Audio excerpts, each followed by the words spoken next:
Dirty Bertie, chocolate story to read. And we can at the start of chapter 4 and the end of chapter. Oh, there's no more chapter right now. So we can at the end of reading these chocolate story and see some more fun books to read. And these Marvin Redpost Class president, and we're going to start of chapter 9. And the end of reading this Marvin Redpost story 2. And tomorrow we see some 2 new stories to read, okay? And now, are you ready for these 2 books and 2 stories? Here we go! First, you can read these Marvin Redpost Class President. Chapter 9. Marvin came home late in the afternoon. He was tired from playing hard, but still very excited. He walked through the gate, past the red post. Suddenly he remembered. Shoot, he said aloud.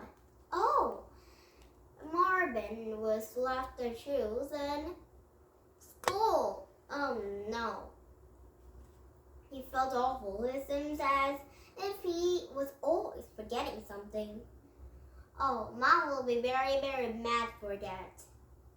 He thought he knew his mom will be very mad. She had planned to have work early so she could take him shopping. Maybe she forgot too, he thought. He hoped. Lindsay, his little sister, met him in the door. You better hide, she warned. Marvin slowly stepped inside. His mother was standing by stairs. Her hand was unhitched. So nice you come home, she said. Sorry, said Marvin. Sorry, asked his mom. Is that it? Marvin didn't know what else he could say. I forgot, he said. You wouldn't believe what's happened at school today. What was the last thing I said to you before you left this morning? His mother said. Oh, Mother was very angry. Look, it's very angry.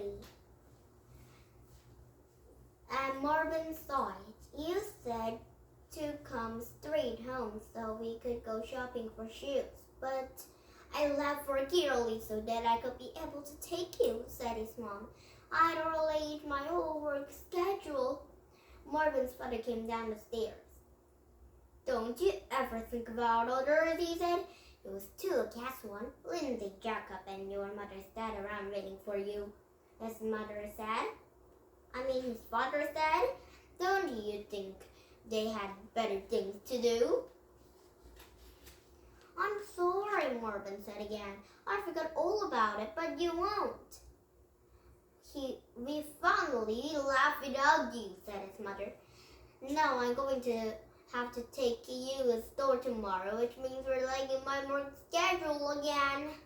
Oh, it will be very hard to schedule again.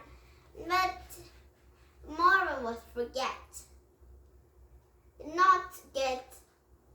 not get the shoes. It's just forget. I can wear my old shoes, Marvin offered. Maybe you should just go barefoot with your cousin's permissive, said his father. Maybe that would help you learn. Can I go barefoot too? Asked Jacob. He smiled at Marvin. Their parents didn't think that was funny. Do you know what time it is? Said his mother asked him. No, it's almost 6 o'clock, said his father. 6 o'clock, said Marvin. Quick, turn on the TV. His parents stared at him. His mother raised her elbows.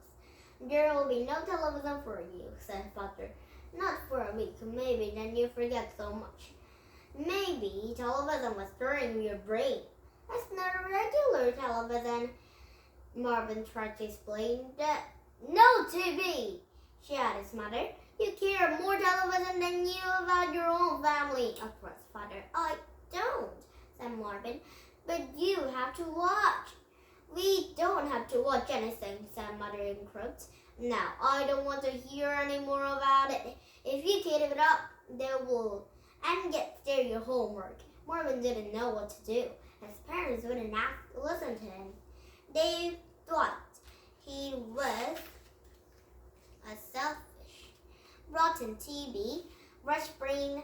He could slowly stare upstairs. Lindsay caught up him. You want to see my new shoes, Marvin? They're really pretty. They have bows and buttons, Marvin tried to smile. Down below the mother's family room, and Marvin's father returned the news. Marvin heard a clunk of Rugers and the boys coming for the television. The president was looking for a good citizen today, and he found him in a dogwood in Mendeley School. Marvin stopped. Hey, Marvin, is that your school? Jacob shouted from the bottom of the stairs. That's Marvin! Exclaimed Marvin's father. I want to see, said Lizzie. She ran down the stairs. Marvin stepped down a couple of the steps and leaned away on a banister. He saw himself on TV adding up big numbers. Then he saw a president talking to his class. America is not just a place on a map. America is made of all the citizens, and what America beget country, and it was every single of me. You, Mr. Crab, and Mrs. North Marvin will be good citizens. Did he mean you, Marvin? Said Jacob. Shh, said Marvin's mother. The students and Mrs. North's third grade class had lots of ideas about what it means to be good citizens, said the school Ruggles. And Marvin saw Casey happening on the television. Help people who need help. Here's the next, said Jacob. Don't fight. And snort, said Marvin's father.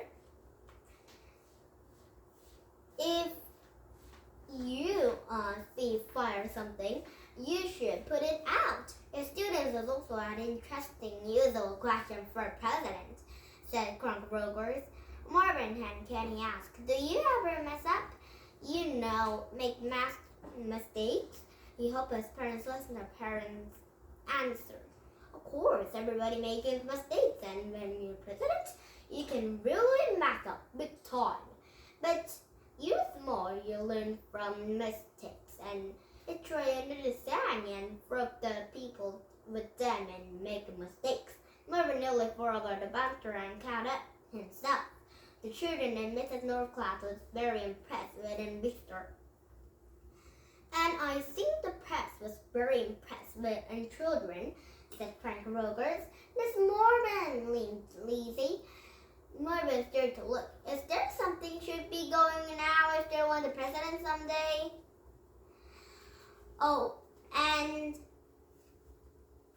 Marvin's mother and father and Jacob and Lindsay was proud of Marvin very much. I think you are already doing it, Marvin. Work hard, listen to your teacher, be a good old citizen. All these things I said about you earlier. If you do that, then anyone, you, Casey, Chavez, Nick, Pastel might be president someday. Take good look for bright young man here. You may be looking at future presidents. Marvin's parents looked at Marvin, first on the TV, then on the stairs. Maybe he wasn't so bad after all. And now, the end of reading the Marvin Redpost Class president story. And one more time, see if they're reading about it. Some Dirty Bertie. Oh, Dirty Bertie Chocolate Story. Chapter 4. On the day of spring fair was bright and sunny.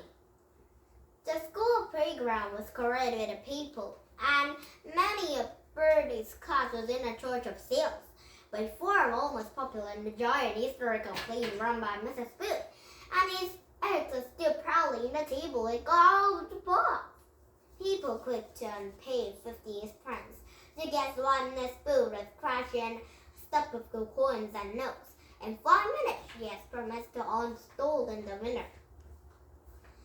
And Bertie's friends were stuck out of lollipops they watched. I never read anything, thought Eugene. Someone has to win, said Darren. Bertie struggled. It's only an Easter egg, he said. Are you kidding, said Darren. It's messed up.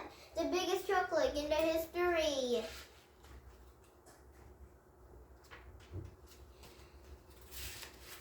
Yeah, said Eugene. It means taking to first bite. Well, maybe not first, thought Bertie, because I already scoffed half of it.